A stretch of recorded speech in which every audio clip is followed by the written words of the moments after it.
Here is a rival Mix-O-Matic hand mixer. Looks to be a 5-speed model. The number is 439. Portable hand mixer, 100 watts, made in Japan. Looks like it has a wall mount thing so you can store it on the wall.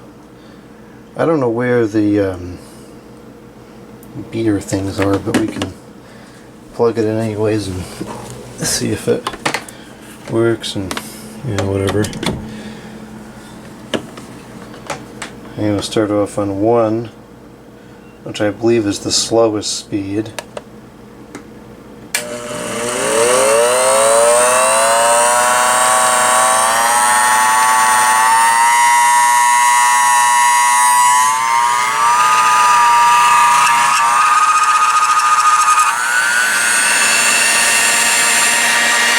That's kind of weird. It seems like the motor is going awfully fast compared to the output of the thing there.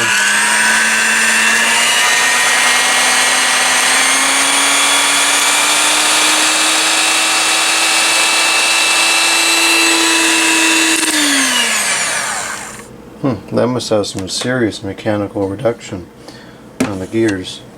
Oh, it seems to work just fine.